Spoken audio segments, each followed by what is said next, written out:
Hello friends, Manish online classes KGH में आप लोगों का स्वागत है। और आज बायोलॉजी की 5वीं क्लास होने वाली है।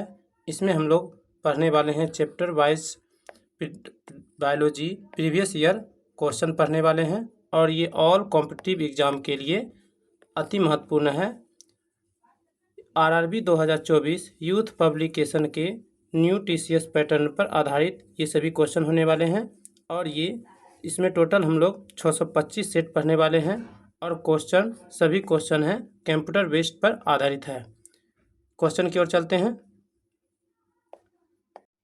क्वेश्चन नंबर फर्स्ट, DNA में होते हैं।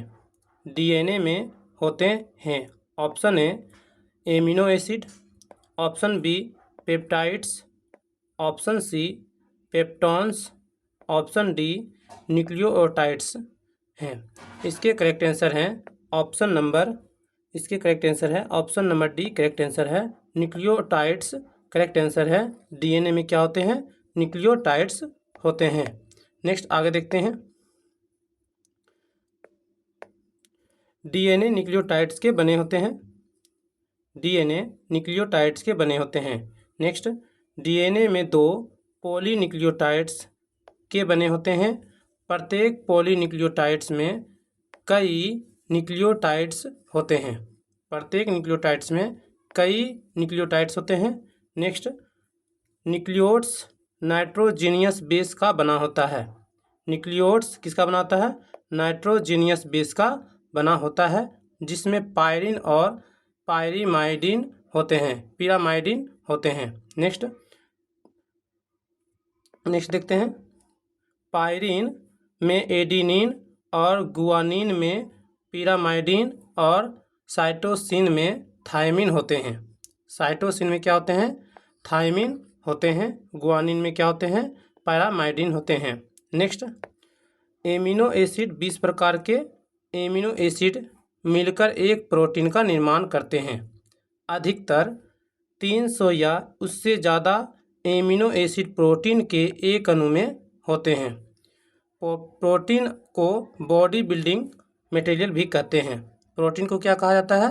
बॉडी बिल्डिंग मटेरियल कहा जाता है। नेक्स्ट, प्रोटीन एंजाइम और हार्मोन के निर्माण में सहायक होते हैं। प्रोटीन एंजाइम और हार्मोन के निर्माण में क्या होते हैं? सहायक होते हैं प्रोटीन। नेक्स्ट,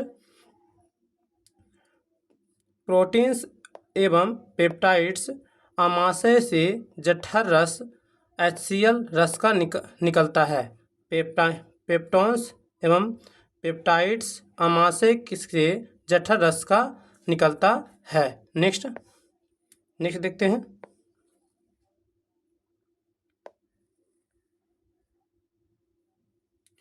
पायरिन प्रोटीन को पेप्टोन्स एवं पेप्टाइड्स में बदलता है। पायरिन प्रोटीन्स को किस में बदलता है? पेप्टाइड्स में बदलता है और प्रोटीन्स और पेप्टाइड्स में बदलता है। नेक्स्ट क्वेश्चन की ओर चलते हैं। क्वेश्चन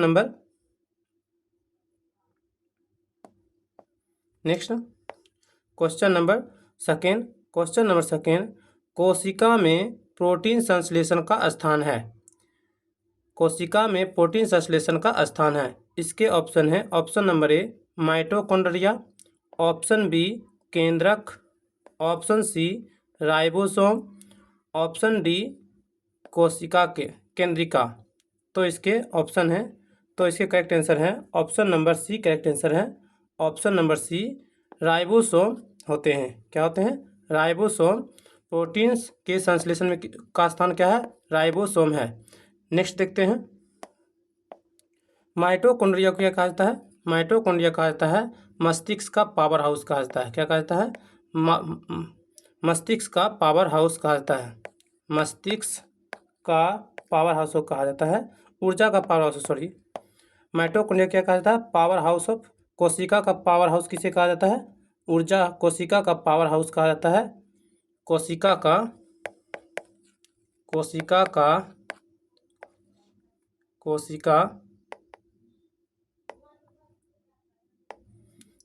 का पावर हाउस कहा जाता है कोशिका का पावर हाउस कहा जाता है, माइटोकॉन्ड्रिया को कहा जाता है। नेक्स्ट आगे देखते हैं। कोशिका में प्रोटीन संश्लेषण राइबोसोम में होता है। कोशिका में प्रोटीन संश्लेषण कहाँ होता है? राइबोसोम में होता है। नेक्स्ट, रॉबर्ट हुक ने 1665 में इसे अवलोकित कर कोशिका नाम दिया। रॉबर्ट हुक ने कोशिका का नाम कब दिया था अवलोकित होकर? 1665 में दिया। नेक्स्ट देखते हैं। नेक्स्ट, माइटोकॉन्ड्रिया को कोशिका का ऊर्जा गृह या powerhouse of the cell कहा जाता है। इसमें कोशिकीय श्वसन की क्रिया होती है। यह एटीपी को एडीपी में तथा एडीपी को एटीपी में परिवर्तित करता है। माइटोकॉन्ड्रिया कार्य क्या है? एटीपी को किस में बदलता है?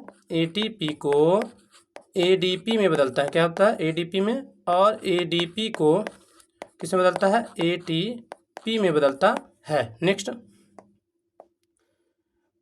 केंद्रक की खोज रॉबर्ट ब्राउन ने 1831 में किया था। केंद्रक की खोज किसने किया था? 1831 में रॉबर्ट ब्राउन ने किया था। इसे ब्रेन ऑफ सेल कहा जाता है। कोशिका का मस्तिष्क किसे कहा जाता है? केंद्रक को कहा जाता है। केंद्रक को कहा जाता है। कोशिका का मस्तिष्क कहा जाता है। यह कोशिकाओं में होने वाली क्रियाओं पर नियंत्रण रखता है। नेक्स्ट क्वेश्चन नंबर थर्ड, निम्नलिखित में से किसमें वास्तविक केंद्रक नहीं पाया जाता है? किसमें वास्तविक केंद्रक नहीं पाया जाता है?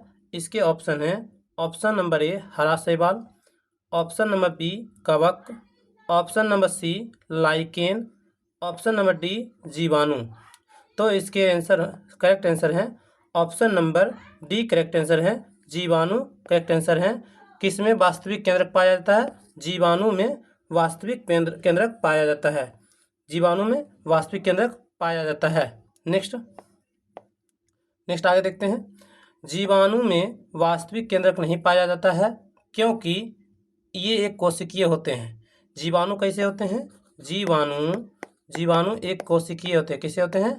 एक कोशिकीय होते हैं। एक कोशिकीय होते हैं। जीवाणु कैसे होते हैं? एक कोशिकीय होते हैं। बैक्टीरिया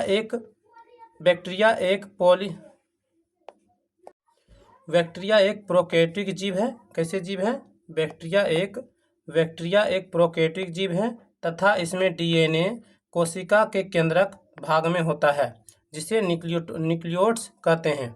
बैक्टीरिया एक प्रोकैरियोटिक जीव है। इसमें डीएनए कोशिका के केंद्रक भाग में होता है जिसे न्यूक्लियोइड्स कहते हैं। दो जीवों के बीच ऐसा संबंध जिसमें दोनों जीव को लाभ होता है म्यूचुअलिज्म सहोपकारिता कहलाता है। कवक एवं शैवाल मिलकर लाइकेन का निर्माण करता है। क्या करता है? कवक और शैवाल मिलकर किसका निर्माण करता है? लाइकेन का निर्माण करता है। लाइकेन लिटमस पेपर का बनने में काम आता है। लाइकेन का उपयोग किसमें होता है?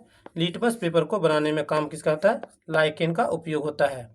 Next question number 4 lichen litmus paper बनाने के काम आता है। सबसे लंबी कोश है।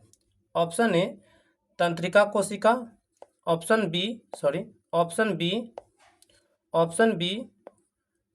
अस्थि कोश, ऑप्शन डी पेशीय कोश, ऑप्शन डी डेंड्रस। इसके करेक्ट आंसर है option number A correct answer है। ऑप्शन नंबर ए तंत्रिका कोशिका सबसे लंबी कोशिका है। लाइकेन लिटमस पेपर का बना होता है, काम आता है और सबसे लंबी कोशिका किसकी होती है? तंत्रिका कोशिका की होती है। नेक्स्ट देखते हैं। सबसे लंबी कोशिका तंत्रिका कोशिका की होती है और सबसे बड़ी कोशिका शुतुरमुर्ग के अंडे की होती है। सबसे लंबी कोशिका किसकी होती है? तंत्रिका कोशिका की और सबसे बड़ी कोशिका शुतुरमुर्ग के अंडे की होती है। नेक्स्ट क्वेश्चन नंबर 5 राइबोसोम किसके बने होते हैं? राइबोसोम किसके बने होते हैं? इसके ऑप्शन है। ऑप्शन नंबर ए डीएनए और प्रोटीन के, ऑप्शन नंबर बी केवल डीएनए के, ऑप्शन नंबर सी आरएनए एवं प्रोटीन के, ऑप्शन नंबर डी आरएनए और डीएनए के। तो इसके करेक्ट आंसर है option number C correct answer है। ऑप्शन नंबर सी, आरएनए और डीएनए के बने होते हैं। राइबोसोम किसके बने होते हैं? आरएनए और प्रोटीन के बने होते हैं। नेक्स्ट देखते हैं। प्रोटीन के, आरएनए और प्रोटीन के बने होते हैं। नेक्स्ट, राइबोसोम आरएनए और प्रोटीन के बने होते हैं। राइबोसोम किसके बने होते हैं? आरएनए और प्रोटीन के राइबोसोम बने होते हैं। राइबोसोम कोशिका में प्रोटीन के संश्लेषण में सहायक होता है। राइबोसोम कोशिका में प्रोटीन संश्लेषण में सहायक होते हैं। और राइबोसोम सबसे छोटी कोशिकांग है। क्या है? राइबोसोम सबसे छोटी कोशिकांग है। राइबोसोम की होती है सबसे छोटी कोशिका। नेक्स्ट आगे चलते हैं। Question number 6। कोशिका शब्द किसने दिया था? इसके ऑप्शन है। Option number A, Leeuwenhoek. Option number B, Robert Hooke. Option number C, Robert Brown. Option number D, Fleming. तो इसके करेक्ट आंसर है option number B correct answer है। रॉबर्ट हुक ने कोशिका शब्द किसने दिया था? रॉबर्ट हुक ने दिया था। कब दिया था? रॉबर्ट हुक ने दिया था, कोशिका शब्द दिया था। नेक्स्ट देखते हैं आगे। रॉबर्ट हुक ने कोशिका शब्द दिया था। आगे 1676 में ए.बी. लीवेनहुक ने जीवाणु का खोज किया था। जीवाणु का खोज किसने किया था? ए.बी. लीवेनहुक ने किया था। 1676 में किया था। 1676 में ए.बी. लीवेनहुक ने जीवाणु की खोज की थी। रॉबर्ट ब्राउन ने 1831 में केंद्रक की खोज की थी। केंद्रक की खोज कब हुआ था? 1831 में हुआ था। किसने किया था? रॉबर्ट ब्राउन ने किया था। और 1676 में लीवेनहुक ने जीवाणु की खोज की थी। नेक्स्ट, वाल्ट फ्लेमिंग ने 1879 में मेटोसिस डिवीजन का पता लगाया। अलेक्जेंडर फ्लेमिंग ने पेनिसिलिन की खोज 1928 में किया था। पेनिसिलिन की खोज कब किया था? पेनिसिलिन की खोज 1928 में किसने किया था? अलेक्जेंडर फ्लेमिंग ने किया था। पेनिसिलिन की खोज किया था 1928 में। Next, question number 7। लाइसोसोम आत्महत्या का थैली है क्योंकि इसमें है। इसके ऑप्शन है। ऑप्शन नंबर ए, जल अपघटन एंजाइम। ऑप्शन नंबर बी, परजीवी क्रियाएं। ऑप्शन नंबर सी, भोज्य रिक्तियाएं। ऑप्शन नंबर डी, अपचयी एंजाइम्स। इसके करेक्ट आंसर है option number A correct answer है। ऑप्शन नंबर ए, जल अपघटन एंजाइम होते हैं। हाइड्रोलिक एंजाइम होते हैं। जल अपघटक करेक्ट आंसर है। नेक्स्ट देखते हैं।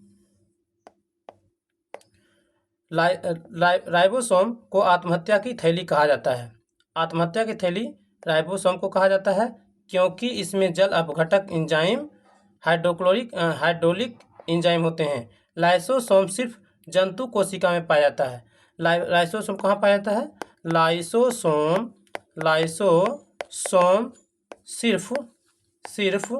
सिर्फ कहाँ पाया जाता है? जंतु कोशिकाओं में पाया जाता है। जंतु कोशिका में पाया जाता है।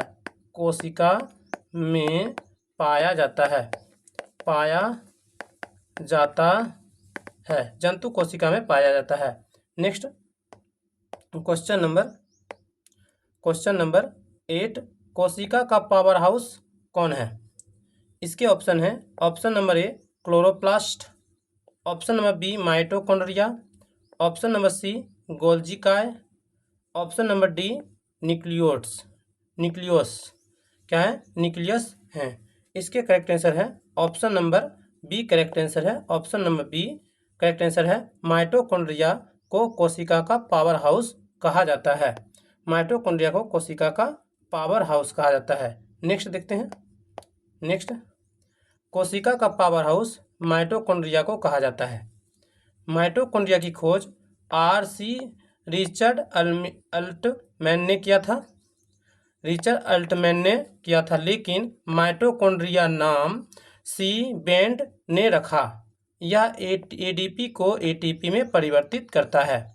माइटोकॉन्ड्रिया खोज किसने किया था? रिचर्ड अल्टमैन ने किया, और इसका नामकरण किसने किया था? सी बेंड ने किया था। और यह एडीपी को एटीपी में परिवर्तित करता है। नेक्स्ट, गोल्जी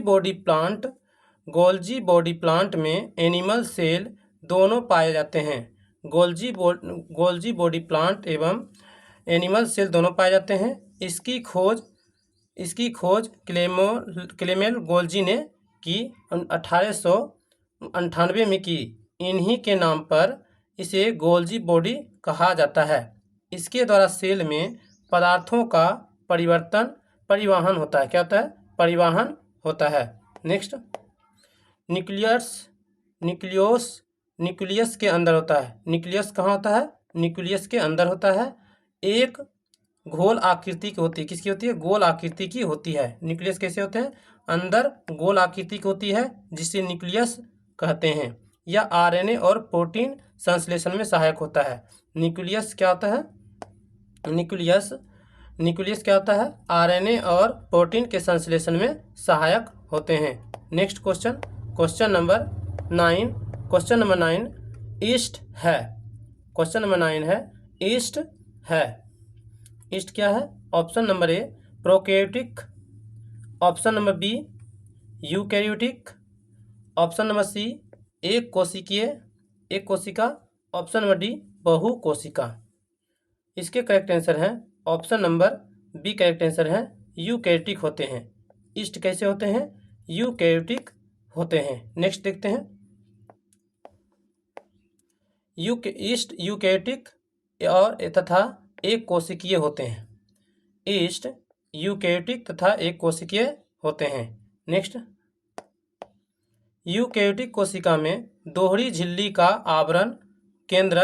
आवरण से घिरा केंद्रक पाया जाता है, जिसमें डीएनए व हिस्टोन प्रोटीन पाई जाती है। यूकैरियोटिक कोशिका में दोहरी झिल्ली का आवरण होता है, केंद्रक आवरण से घिरा केंद्रक पाया जाता है, जिसमें डीएनए व हिस्टोन प्रोटीन पाई जाती है। किसमें? यूकैरियोटिक में पाई जाती है। नेक्स्ट आगे देखते हैं, प्रोकैरियोटिक कोशिका में हिस्टोन प्रोटीन नहीं पाया जाता है, और यूकैरियोटिक कोशिका में इसमें हिस्टोन प्रोटीन पाई जाती है। इसमें केवल डीएनए गुणसूत्र के रूप में कार्य करते हैं। प्रोकैरियोटिक कोशिका में हिस्टोन प्रोटीन नहीं पाया जाता है, इसमें केवल डीएनए गुणसूत्र के रूप में कार्य करता है। नेक्स्ट, एक कोशिकीय जीव वैसे जीव जिनका शरीर एक कोशिका का बना होता है। एक कोशिका किसे कहते हैं? वैसे जीव जिनका शरीर एक कोशिका का बना होता है, उसे एक कोशिकीय जीव कहते हैं।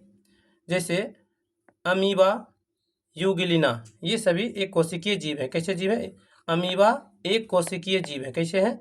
एक कोशिकीय जीव है। नेक्स्ट, वैसा जीव जिनका शरीर एक से अधिक कोशिका का बना होता है, उसे बहुकोशिकीय जीव कहते हैं। जैसे मैन, आदमी, डॉग, मैंगो, टाइगर, ये सभी बहुकोशिकीय जीवों का उदाहरण है। नेक्स्ट, क्वेश्चन नंबर 10 सभी कवक सदैव होते हैं। इसके ऑप्शन है, ऑप्शन नंबर ए स्वपोषी ऑटोट्रॉप्स, ऑप्शन बी विविध पोषी हिट्रोट्रॉप्स, ऑप्शन नंबर सी परजीवी, ऑप्शन नंबर टी मृतोपजीवी। इसके करेक्ट ऑप्शन है option number D. Correct answer है ऑप्शन नंबर डी, मृतोपजीवी होते हैं। सभी कवक सदैव कैसे होते हैं? मृतोपजीवी होते हैं। नेक्स्ट देखते हैं इसके बारे में,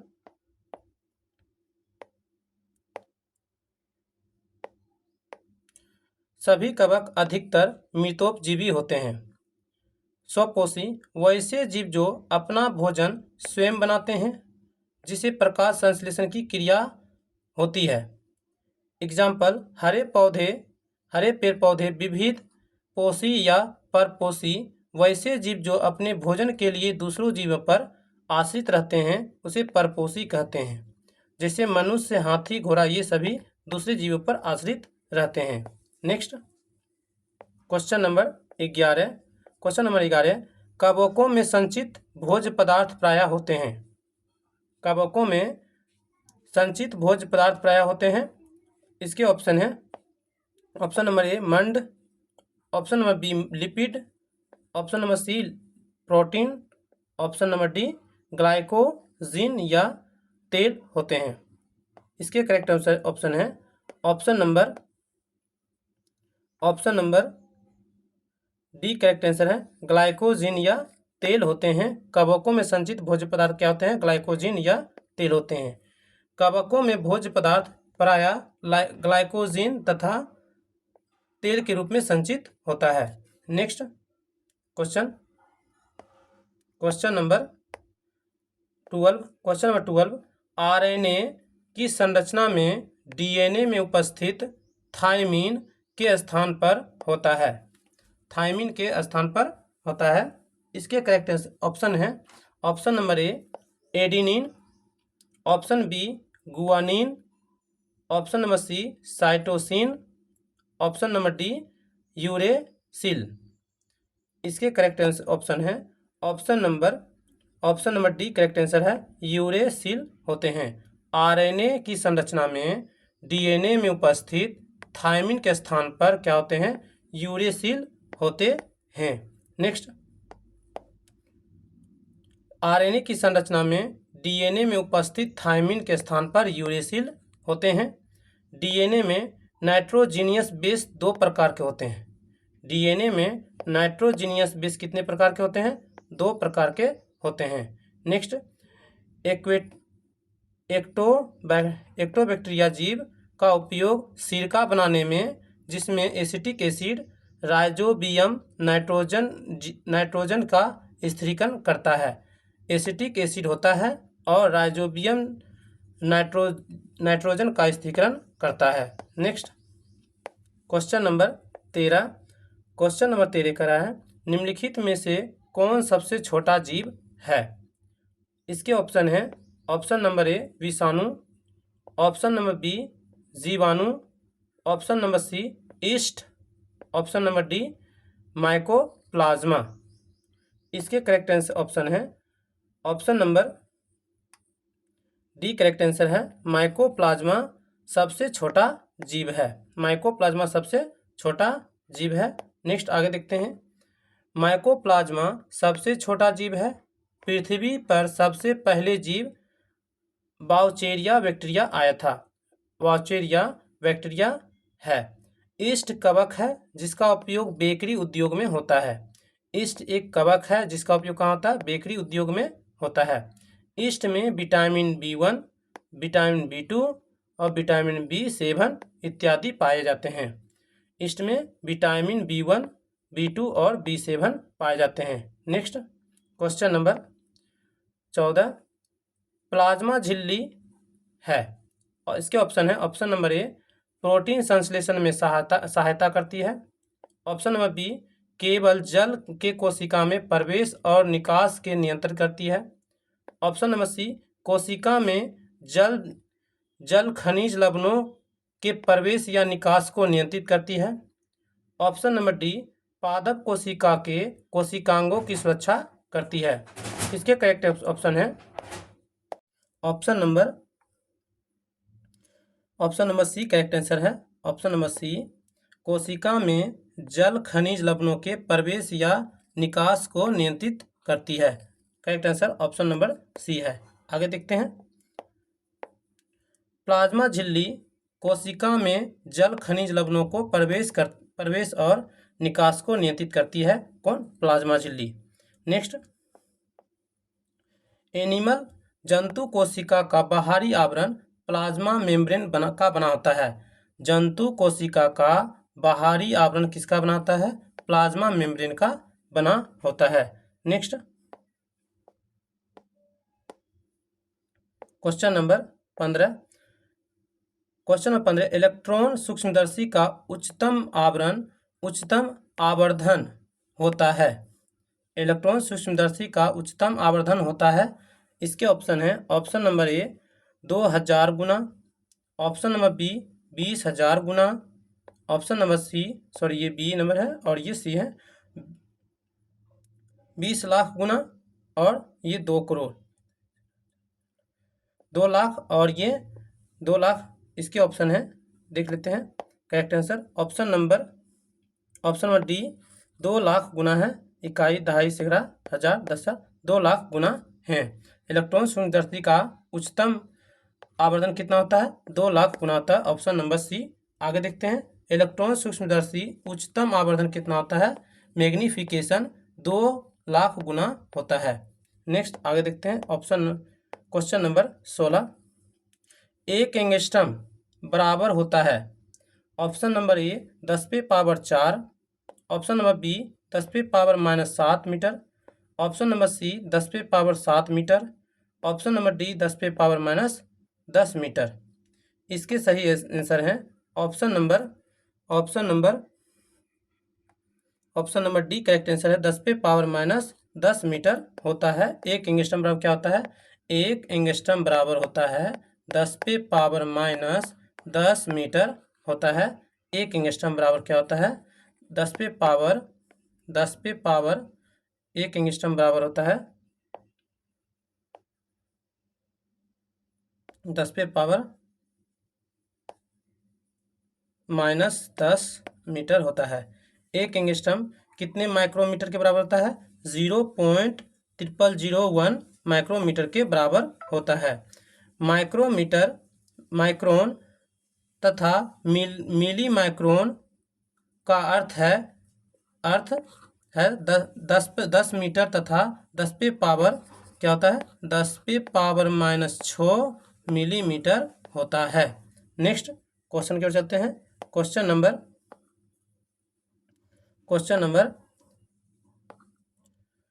17। क्वेश्चन नंबर 17, एक कोशिका में सर्वाधिक पाए जाने वाला पदार्थ है। एक कोशिका में सर्वाधिक पाए जाने वाला पदार्थ है। इसके ऑप्शन है, ऑप्शन नंबर ए न्यूक्लिक अम्ल, ऑप्शन नंबर बी वसा, option number C carbohydrates, option number D protein. इसके करेक्ट आंसर हैं option number D correct answer है प्रोटीन। एक कोशिका में सर्वाधिक पाए जाने वाला पदार्थ क्या है? प्रोटीन है। आगे देखते हैं, एक कोशिका में सबसे अधिक पाए जाने वाला पदार्थ प्रोटीन है और प्रोटीन सेल के निर्माण में सहायक होता है। प्रोटीन कोशिका के निर्माण में क्या होता है? सहायक होता है। प्रोटीन कोशिका के निर्माण में सहायक होता है।